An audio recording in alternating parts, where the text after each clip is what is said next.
हम डटे हुए लोग हैं। सरकार ने फलाह इंसानियत के लिए जो दूसरा काम किया ना, वो लोगों को एहसास दिलाया है कि अगर गलती हो जाए तो तुमने बंदों के सामने अपने आप को क्लियर नहीं करना, तुमने तो रब के सामने अपने आप को क्लियर करना, अल्लाह के सामने तुमने बचना है कि मेरा गुनाह माफ़। और हुजूर एहसास पैदा करते थे। बुखारी शरीफ में कबीला गामदिया की उस औरत का तज़किरा मौजूद है जो खुद आई थी, कोई गिरफ्तार करके नहीं लाया था, अज खुद आई।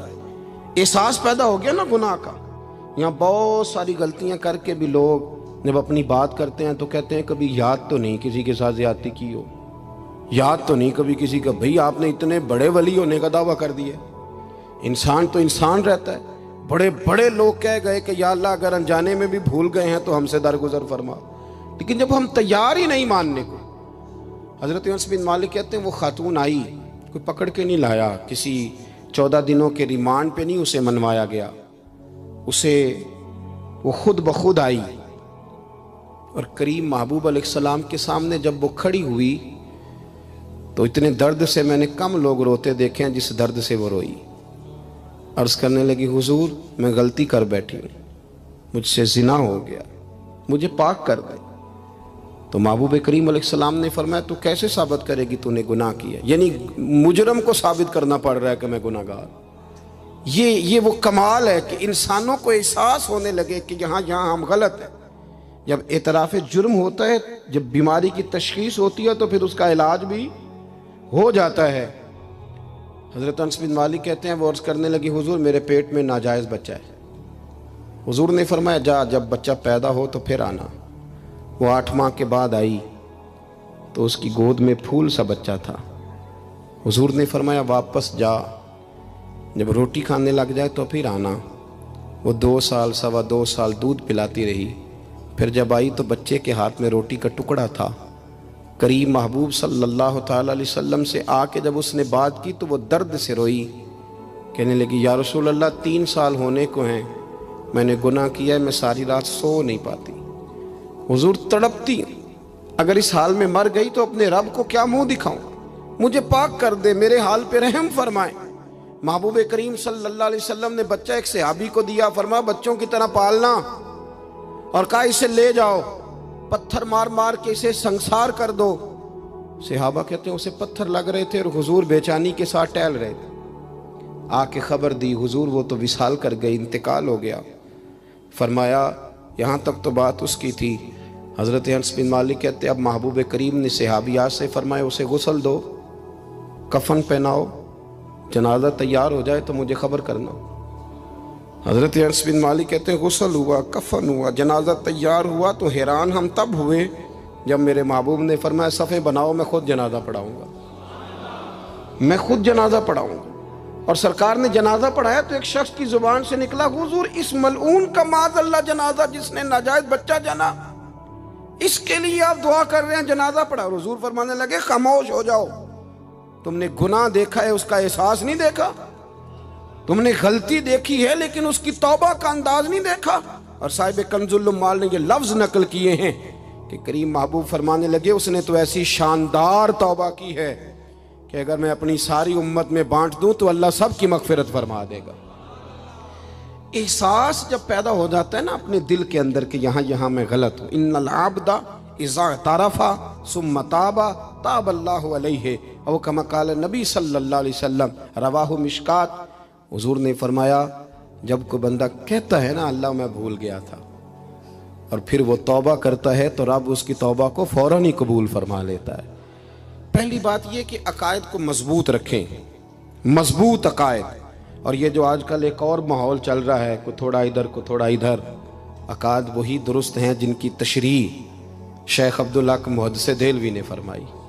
अकायद वही दुरुस्त हैं जिनकी बाबत हज़रत मुजद्दिद अल-फ़सानी लिख गए और उन सब को अगर खुला करके बयान किया तो इमाम अहमद रज़ा फ़ाज़िल बरेलवी ने बयान किया।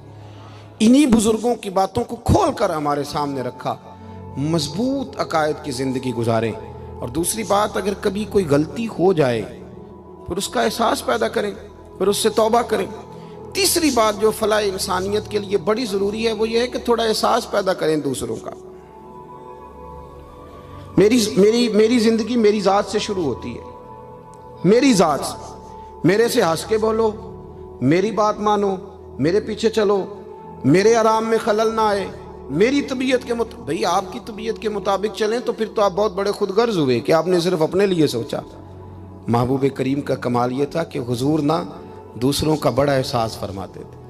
आप बुखारी मुस्लिम की वो हदीस पढ़ें तो हैरान हो जाएं कि सरकार फरमाते हैं मैं जब नमाज की नीयत बांधता हूँ तो मेरा दिल करता है मैं लंबी नमाज पढ़ाऊँ। जब मेरा किसी काम करने को दिल करे तो फिर मैं सारी दुनिया कुचलनी पड़े तो मैं कर जाता हूँ। लेकिन हुजूर फरमाने लगे कि मेरा दिल करता है मैं लंबी नमाज पढ़ाऊँ, लेकिन फिर मेरा ख्याल आता है कि पीछे बूढ़े भी हैं, बीमार भी हैं, बच्चे भी हैं। या रसूल अल्लाह, नमाज अल्लाह की और ख्याल बंदों का। फरमाया मैं बूढ़ों, बीमारों और बच्चों का ख्याल करते हुए अल्लाह की नमाज को मुख्तसर कर देता हूँ। एहसास जब तबीयत हमारे यहाँ ना तेजी के साथ एहसास खत्म हुआ है, तेजी के साथ हमने इतनी नफ़ी शुरू की। हमारे तो अहले तसव्वुफ में इल्ला माशाअल्लाह अब तरबियत का तरीका ये है कि सिर्फ मैं हूँ, मेरे सिवा कोई भी नहीं। हालांकि तरीक़त तो इसका नाम था कि मैं नहीं बाकी सारे ही हैं। वो तो दूसरे का असबात करके अपनी नफ़ी करते थे, और यहाँ बार बार अपना असबात। एहसास जब पैदा होता है, एहसास, फिर उसके अंदर तवानाई आती है। फिर इंसान अपने लिए नहीं दूसरों के लिए जीने में भी खुशी महसूस करता है। फिर वह महसूस करता है कि मैं कोई ऐसा दरख्त नहीं कि जिसकी ना शाखें हों ना पत्ते हों। फिर वो कहता है मैं दरख्त हूँ पर शजरे सायादार हूँ। कोई आएगा तो फल भी खाएगा, कोई आएगा तो छाँव में भी बैठेगा, कोई आएगा तो उसे खैर भी नसीब होगी। तबक़ात इब्न साद में एक बड़ी खूबसूरत रवायत है। हज़रत आयशा सिद्दीक़ा रज़ी अल्लाह ताला अन्हा फरमाने लगी कि एक दिन ना नबी करीम सल्लल्लाहु अलैहि वसल्लम घर में तशरीफ़ फरमा थे और तबीयत मुबारक बड़ी अशाश बशाश थी।